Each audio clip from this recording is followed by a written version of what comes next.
Olá, sejam todos muito bem-vindos. Aqui é Léo Soares, entrevistador do canal Operação Policial. Hoje à frente do quadro Casos de Polícia e na presença da nossa queridíssima delegada, a doutora Raquel Galinatti.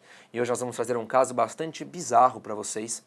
É muito triste quando nós vemos que as nossas crianças muitas vezes estão comprometidas em relação a atos criminosos.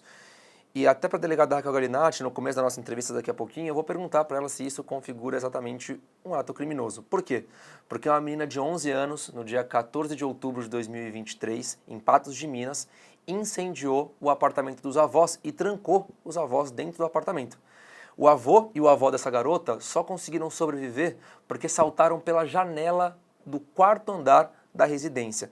E lá embaixo, os vizinhos vendo aquela fumaça, todo aquele fogo, colocaram alguns colchões para justamente amortecer a queda. Só que, obviamente, esses dois avós da menina se machucaram, né? Mas a gente vai trazer mais detalhes aqui de como tudo isso aconteceu. O avô com 70 anos e a avó com 53 anos. Imaginem só o desespero. Inclusive, a gente vai falar da motivação da menina de 11 anos. Por quê? Por que ela colocou fogo nesse apartamento? A gente vai falar para vocês agora mesmo, tá bom? Mas como de costume, antes de começarmos, eu vou fazer uma audiodescrição do que acontece aqui agora. Eu sou o Léo Soares, entrevistador do canal Operação Policial, tenho cabelo curto preto, pele branca, barba, estou vestindo uma camisa preta com listas brancas, uma calça jeans cinza e um tênis também na cor preta. Estou sentado em uma cadeira também na cor preta. No centro do nosso estúdio, uma mesinha com duas canecas. A nossa convidada, a delegada Raquel Galinatti, tem cabelos castanhos, pele branca, está vestindo um conjunto preto com detalhes em branco e um sapato de salto alto na cor creme. Ela também está sentada em uma cadeira na cor preta. E atrás de nós, dois holofotes e uma grande televisão, a qual ficam passando as imagens do quadro Casos de Polícia. Nossa entrevista acontece no estúdio do canal Operação Policial. Delegada, mais uma vez é um prazer te receber aqui no nosso canal. Eu digo e repito, né? É muito bom quando a gente conversa com alguém que está à frente de investigações ou esteja à frente de investigações, mas que é uma autoridade policial, independente da área de atuação. E aqui a gente tem um trabalho delicado da polícia quando a gente fala de uma menina de 11 anos que incendeia o apartamento dos avós. Mas eu quero que você traga mais detalhes pra gente. O que faz essa menina de 11 anos no dia 14 de outubro em Patos de Minas? Seja muito bem-vinda. Léo, é sempre uma grande honra, uma satisfação estar aqui, principalmente para a gente clarear pontos e fatos que muitas vezes eles ficam sendo repetidos de forma popular e as pessoas até acreditam que possa ser verdade. Infelizmente, a gente tem uma legislação que deixa muito truncada a responsabilização no âmbito criminal, no âmbito de um ato infracional, se for de uma criança ou um adolescente. Quando uma criança pratica um ato, que esse ato é correspondente a um crime, é bem complicado, porque ela é criança, ela tem 11 anos.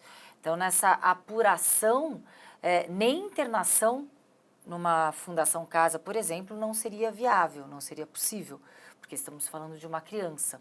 E tem, claro, todo um aspecto ali. O caso, basicamente, é de uma menina de 11 anos, não se sabe ainda se foi de forma proposital, quando a gente fala de uma forma dolosa e intencional, ou se foi uma forma acidental.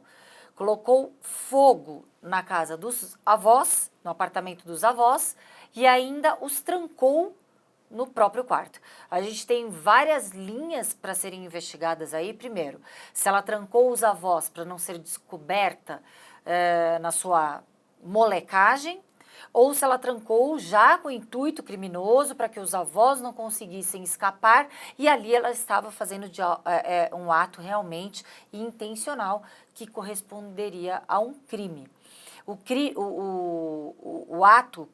incêndio, ele pode ser tanto na forma de um crime doloso, e ali ele tem a qualificação, por exemplo, quando a residência é habitada, né, várias qualificações, previstas ali no artigo 250 do Código Penal, ou a gente pode falar de um incêndio culposo que ele seria minimizado. Mas, de qualquer forma, é um ato, sim, que corresponde a um crime. Quando a gente fala na forma culposa, também tem quais são as modalidades da culpa previstas ali no Código Penal? A negligência, a imperícia ou a imprudência. E olha que complicado a gente falar que uma criança praticou um ato com imperícia, com imprudência ou com negligência. Por quê? Porque essa criança não tem como a gente avaliar que uma criança tenha condições de ter um discernimento do que está praticando, muito menos uma habilidade técnica em tal fato. Então, é bem complicado a gente falar que essa criança praticou os atos tanto na forma do crime doloso, como está lá no Código Penal, ou no crime culposo. E exatamente isso, né, Raquel? Eu fico imaginando essa garotinha pegando um fósforo ou um isqueiro, ou como que ela teve acesso a esse fogo. Nós não sabemos se os avós eram fumantes e aí teve um acesso mais fácil a um isqueiro, talvez, e colocado fogo. Mas o que me choca é saber, de acordo com o avô, que a porta estava trancada pelo lado de fora do quarto, né? E que simplesmente ela foi lá, ateou fogo e desceu para andar de patins.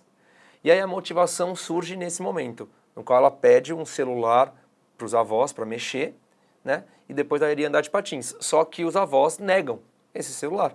Olha, não é para você usar agora, né? E tá tudo certo.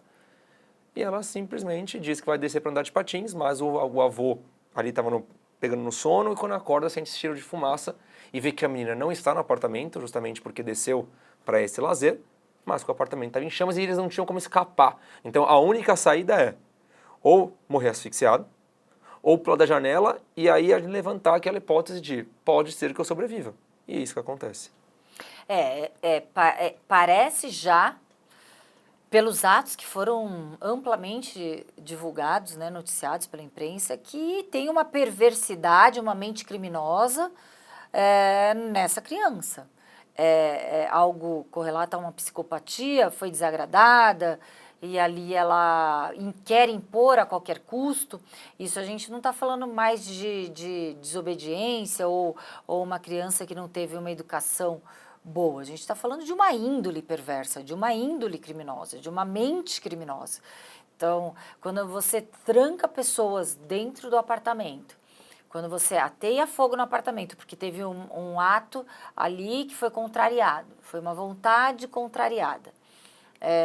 Então, realmente, existiria a necessidade de apurar melhor esses fatos e, infelizmente, a nossa legislação não tem como dar uma resposta também proporcional a essa criança que mostra já, então, tenra idade, que evolui para um menor infrator, possivelmente para um criminoso. E deixa eu fazer uma pergunta, como que funciona essa melhoria na apuração dos fatos? Qual é o trabalho policial para isso? Ali a perícia vai ter um papel fundamental, toda a perícia no local, provas que deverão ser feitas testemunhais, pessoas deverão ser chamadas, claro, o próprio depoimento dos avós vai ser preponderante. Provas que tiverem ali em circuito interno desse prédio, qual foi a movimentação dessa criança após todo esse ato ali que poderia causar uma tragédia, a morte desses dois avós. Então, a linha investigatória, ela vai sim ter que se valer de vários elementos para que a gente possa, para que os policiais ali, para o delegado que está presidindo o inquérito, possa buscar o caminho realmente dos atos para que dê autoria, se foi um acidente ou se foi realmente um ato intencional, e o caminho ali da materialidade já tem, afinal o apartamento foi completamente destruído pelo incêndio. Perdeu-se tudo, né? O que é triste é que, infelizmente, a nossa legislação brasileira não tem uma resposta adequada para atos que são correlatos a crimes praticados por menor, por crianças, por adolescentes. E aí vamos supor que as investigações deem aí em um ato criminoso. O que é feito? É bem complicado. Provavelmente ela vai ter alguma medida socioeducativa imposta, algo pelo juiz da Vara de Infância e Juventude, mais num sentido de resguardar a integridade física e mental dessa criança, uma ressocialização, do que uma punição propriamente dita. Sim, é justamente por isso que eu fico pensando, como punir uma menina de 11 anos. Pelo ECA não existe uma punição, é mais uma medida socioeducativa ali, uma reinserção. uma forma de reinserir esse menor, essa criança na sociedade. E aqui eu não tô querendo ensejando nada disso, de que, essa menina tem que ser punida. Não, não é isso, mas é mais pra gente entender justamente, porque a gente já sabe quando é difícil quando envolve um cenário com um adolescente de 17, 16 anos. Quando envolve uma menina de 11 anos, né, a gente fica se questionando, mas o que acontece se de fato foi proposital, se não foi proposital? Então é interessante a gente entender isso. E Raquel, e quando os avós, por exemplo, nesse caso a gente não precisa prestar uma queixa porque a gente já tem a cena do crime ali tomada pelo incêndio, já tem essa materialidade. Mas o próprio avô deu um depoimento dizendo que ele não acredita que a menina fez isso e que ela está perdoada. É que ele não acredita, né? Ele sabe que foi ela, mas eu não consigo acreditar que ela fez isso e que ela está perdoada. Nesse sentido, com esse depoimento dos avós, há alguma mudança na investigação? O caso ele é encerrado, ele é arquivado, o que acontece? Não. É necessário, primeiro, ter uma conclusão, esse inquérito, se o incêndio foi culposo ou se foi doloso. É necessário, sim, que esse inquérito tenha uma resposta para que seja encaminhado para o Ministério Público e ali para o Poder Judiciário. Mas acredito que essa criança, ela deve ter um acompanhamento, nem que se for imposto judicialmente, de psicólogos, psiquiatras, um acompanhamento muito mais forte e rigoroso para que atos assim não sejam reiterados. E é possível buscar ou o Estado impor esse acompanhamento psiquiátrico ou psicológico? O Estado não, mas através de uma sentença judicial, de acordo com o caso, algumas medidas judiciais podem impor, as decisões judiciais podem impor, de acordo ali com toda a análise do caso, o que melhor se adequa àquele caso em concreto. Eu te questiono isso porque, além da sua fala ter sido muito boa, o próprio avô disse que a menina tinha um diagnóstico de bipolaridade. E olha o que ele diz. O comportamento muitas vezes era fora do normal. Aos 6, 7 anos, ela fugiu de casa e só foi encontrada na casa do padrinho, 5 bairros da casa onde eles viviam. Ela oscila, às vezes está muito calada, outras horas muito falante. Às vezes triste, outras muito alegre. Ela toma medicação para controlar os sintomas, desde muito pequena, mas não tem cura, infelizmente. Foi isso que o avô dela disse. Então, ainda mais com esse cenário, você acha que isso se torna ainda mais possível, esse pedido de um acompanhamento mais rigoroso em relação à psicologia e psiquiatria? E digo que também ainda é praticamente uma tragédia anunciada. Se essa criança não tiver um acompanhamento permanente, um monitoramento constante, porque a gente sabe muito bem que a psicopatia não tem cura, ela foi diagnosticada com bipolaridade, mas possivelmente deve ter aí uma ausência de sentimentos e não tem cura. Então, se não houver um monitoramento permanente, constante, um cuidado constante, é uma tragédia anunciada, Léo. E aqui nessa história, Raquel, a gente tem também o bendito do celular envolvido, né? E hoje em dia todos nós estamos cada vez mais conectados e as nossas crianças que estão chegando por aí e que já estão com nós há algum tempo, não vai ser diferente. Elas também estarão conectadas e querem estar cada vez mais novas no mundo da tecnologia. E aqui a gente tem avós que declinaram o pedido da menina de uso do celular, né? Você consegue contextualizar para a gente um pouquinho dessa tecnologia, do impacto do uso do celular para as crianças, não só o impacto negativo, mas também o positivo, porque a gente sabe que a tecnologia muitas vezes influencia para o lado ruim, muitas vezes influencia para o lado bom. Mas nesse caso nós temos uma tragédia anunciada justamente, na minha opinião, pelo que eu li, que ela fez isso porque ela não teve acesso ao celular, certo? Então ela ficou com raiva e quis descontar isso nos avós. A gente até já comentou em outros episódios. Sim. Essa modernidade líquida, essa rapidez das informações, que Bauman muito bem diz, essa fluidez, essa superficialidade, esses sentimentos também líquidos. O que a gente percebe é que, claro, com esse mundo tecnológico novo, as crianças hoje já nascem em contato direto com a tecnologia, com a internet, com as redes sociais. E são mundos que antes as crianças tinham acesso através da TV. Hoje, 24 horas de forma permanente, é um mundo muito infinito de informações e também de seduções que acontecem para as crianças.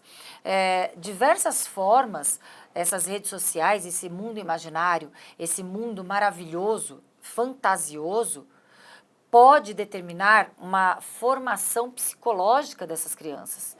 E, inclusive, potencializar crianças que já têm índoles e ímpetos criminosos. essa formação de uma personalidade criminosa em andamento, pode potencializar. Então, o que eu acredito assim, que hoje a gente tem uma sociedade muito frágil no sentido de impor limites. E esses limites não impostos dão consequências hoje, o que a gente fala de forma reiterada. Eduque uma criança para que você não puna quando adulto. A gente vê muita punição, muitos atos de consequências criminosas, porque não tiveram limites quando criança. Imagina só, uma criança que teve uma negativa, uma ordem, uma proibição, com poder ali de avós, poder paternal, né? Sim. O Legítimo. próprio avô disse que para ele era uma filha. Legítimo. Uma filha. Deu a negativa de um ato e com tamanha revolta, talvez até utilizando, até tem notícias que ela utilizava e pesquisava atos de bruxaria, utilizando as redes sociais, ela utiliza as redes sociais. Inclusive, a gente pode até fazer um paralelo com crianças também que são revoltadas e utilizam as redes sociais para atos criminosos em escolas, em massacre em escolas. A gente fala os lobos solitários, que utilizam todas as técnicas de guerrilha, de terrorismo, atos perversos, que são dados como passo a passo, como cartilha. Então, é muito perigoso. Esse controle do uso das redes sociais, da internet, o conteúdo a ser consumido, deve ser, sim, monitorado sob responsabilidade direta desses pais irresponsáveis. Inclusive, essa sua fala é um complemento do que o avô disse, que a menina estava de castigo e por isso não podia usar o celular, que inclusive já tiveram problema com ela, justamente por acessar esses sites aí de bruxarias, enfim. Se não me engano, os avós, eles são mais religiosos, e aí falava para ela fazer algumas pesquisas bíblicas, e ela foi meio que na contramão desse pedido dos avós, e justamente ficou de castigo em relação a isso. E aí, doutora, a gente tem a rede social agora massacrando essa menina. É importante a gente trazer agora a visão da punição social em cima dessa garotinha que tem só 11 anos de idade, né? Como que você vê esse cenário? Porque são muitas pessoas punindo, mas ninguém para ajudar e entender além da superfície. Porque na superfície, de fato, legal, ela colocou fogo na casa, queria matar os avós. Mas embaixo disso a gente chega nessas questões psiquiátricas, nessas questões psicológicas, na questão da bipolaridade, na questão de que essa garota precisa de uma ajuda. Seja um apoio familiar, né, que eu acho importante, mas também precisamos de um apoio de um especialista. Então, até que ponto essa explosão social, essa pressão social pode dificultar a melhoria dessa menina? Essa condenação pela internet, essa condenação virtual, do mundo virtual, faz com que a punição dessa menina seja permanente. Ela não vai ter ali atos de tentar resgatá-la desse mundo, dessa mente, de repente esteja poluída por vários pensamentos criminosos.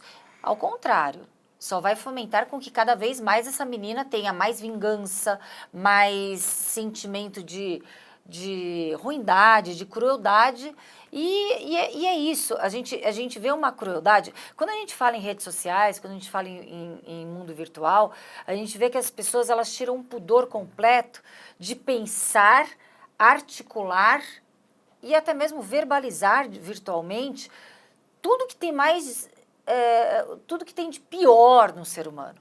Tudo que tem de mais cruel no ser humano. E ali não seria diferente. Essa menina, claro que ela não vai ter a internet, as redes sociais, elas não vão querer resgatar e educar essa menina. Eles vão querer punir de forma exaustiva. Por isso que é uma tragédia anunciada se o monitoramento não for sério, profissional e permanente. É assustador a gente perceber que uma criança já de 11 anos acessa a internet para buscar um conteúdo, talvez de satanismo, de bruxaria, de magia negra. É algo assustador. É necessário que essa menina seja assim controlada para que ela não pratique atos futuramente muito piores. Aliás, esse ato dela poderia ter uma consequência. Era o processo natural, a consequência, a morte desses avós. Então, ela já está em atos muito graves, já está praticando atos correlatos a atos muito graves. Outra coisa, Raquel, normalmente de um apartamento para outro, a gente está falando de 2 a 3 metros de distância, né? Se eles pulam do quarto andar, a gente pode levar em consideração que eles pularam de uma altura de 8 a 12 metros. Você imagina um senhor de 70 anos e uma moça de 53 anos pulando da janela. Inclusive ela fraturou as 2 pernas, ficou hospitalizada. Ele, graças a Deus, não teve nenhum ferimento, porque deve ter tido um apoio ali dos vizinhos que fizeram alguma coisa para onde eles caírem e não se machucarem. Mas imagina o desespero, tinha a tela de proteção, teve que tirar a tela de proteção. E é aquilo, né? É a lei da sobrevivência. Pulo da janela para tentar me salvar ou morro asfixiado. Parece antes o que a gente assistia em casos, em filmes de terror, de ficção, em que as crianças eram, sei lá, demoníacas, né? Eu posso até falar essa palavra. Sim. Eram crianças, assim, perversas, crianças que poderiam, sim, exterminar toda uma família. A gente vê que hoje a gente está vivenciando em mundo real. Saiu do mundo hollywoodiano, da fantasia, saiu do mundo de séries e filmes de terror para a gente ver isso na realidade. É um perigo constante. A gente fala que ela está como um perigo nesse seio, nesse núcleo familiar. A gente não pode falar em outras consequências, senão consequências assim de graves, Sim, de com que certeza. ela pode, não só essa família, mas até mesmo na escola, no ciclo ali Exatamente. social, círculo social que essa menina, que essa criança vivencia. E a gente tem muito forte também a teoria do elo. A teoria do elo é que são elos ligados na violência. Essa criança, se ela fez esses atos contra os avós, muito provavelmente essa criança é já perversa com animais. Ela já pratica atos de tortura, crueldade com animais. E esses são todos os indícios de psicopatia. Quando a gente vê crianças que colocam animais em micro-ondas, crianças que mutilam patinhas de animais, que querem ver experiências com explosivos para ver como o animal explode, a gente já vê isso, a perversidade. Ela provavelmente, se tiver uma investigação mais aprofundada, esse elo, essa teoria do elo que a gente fala, vai conseguir linkar e vai conseguir perceber que é um perigo constante que só tende a aumentar o grau de perversidade a cada vez mais com a idade cronológica dessa criança. E estatisticamente, infelizmente, está acontecendo bastante, né? A gente tem o caso do Discord, que você já participou de algumas entrevistas, que nós temos dentro da plataforma de conversas ali nos servidores, enfim, nos chats, diversas crianças que cometem as piores atrocidades do mundo, né? É terrível, mas a gente tem que ficar muito atento com isso, porque nós somos responsáveis pelas nossas crianças, né? Nós como sociedade. É perigoso, Léo, essa menina, com os colegas de escola, ela ter um ataque de fúria e matar uma criança. Um coleguinha, né? Ou ela fomentar e induzir outras crianças a praticarem atos dessa forma criminosos. Isso é extremamente perigoso. Gente, a doutora Raquel está trazendo um dado aqui que é muito importante, tá? A gente está falando de uma menina de 11 anos e passa na nossa cabeça, né? Não, uma menina de 11 anos não tem como planejar um crime ou num ataque de fúria matar um coleguinha ou esfaquear alguém. Infelizmente tem, tá? Nós estamos aí com a produção do nosso documentário sobre a plataforma Discord, né? Que revela aí vários desses crimes. Esses crimes que acontecem dentro da plataforma ou que são alimentados dentro da plataforma. E são crianças dessa idade, 11, 12, 13, 15 anos, que fomentam essa cabeça criminosa e acabam cometendo diversos crimes dentro da plataforma e isso migra para a vida real também. Então a gente tem que ficar bastante atento com isso. Raquel, uma criança de 11 anos, quando acontece uma situação como essa, ela é ouvida pela polícia, ela é levada à delegacia? Quando a gente fala em menores, em crianças, existe uma forma de poder colher o depoimento ou oitivo, ou até mesmo o interrogatório dessa criança, através da escuta especializada ou o chamado depoimento especial, porque é necessário, sim, o acompanhamento psicológico, uma série de fatores para que essa criança não tenha um depoimento ali que possa ser suscitado um vício nesse depoimento ou uma ausência de proteção na garantia desse menor, dessa criança. Então, é uma forma, sim, especial de atender e de escutar, mesmo quando sendo possível autor desse ato correlato a crime. Minha última pergunta, Raquel, qual é o papel do Conselho Tutelar nesse caso? Ele entra em ação? O Conselho Tutelar, ele entra em ação, ele é acionado pela própria polícia no atendimento de casos assim, até para verificar como está sendo a criação dessa criança, se ela está de forma adequada, sendo orientada, cuidada, educada pelos responsáveis. Então, sim, há um acionamento pela própria polícia do Conselho Tutelar quando atos dessa forma acontecem.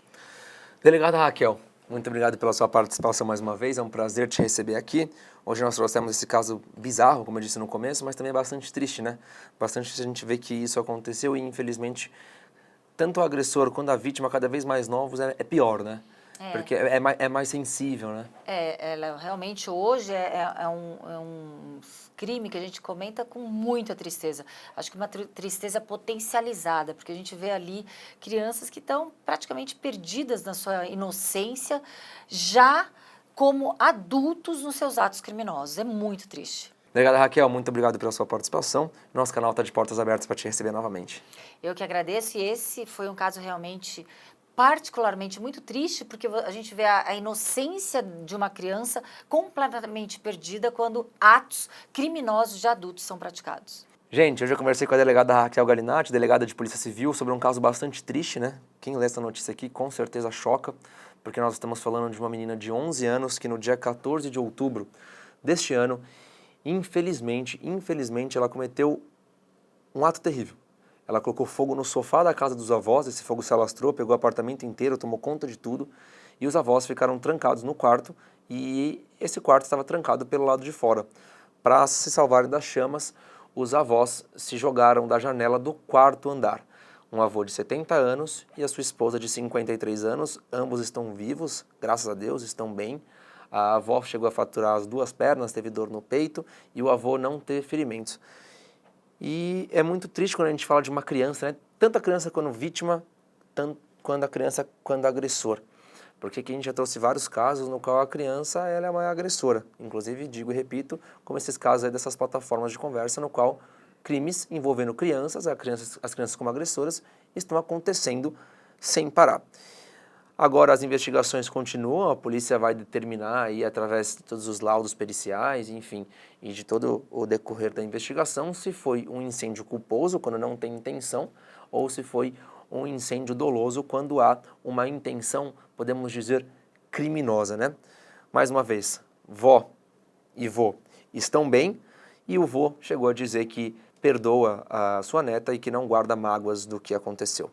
Muito obrigado pela participação de todos. Nossas redes sociais estão à disposição, assim como o nosso e-mail op@medialand.com.br. Vamos cuidar das nossas crianças, tá bom? Um grande beijo para vocês, eu fico por aqui e vejo vocês na próxima semana com mais um caso de polícia. Um abraço. Tchau, tchau.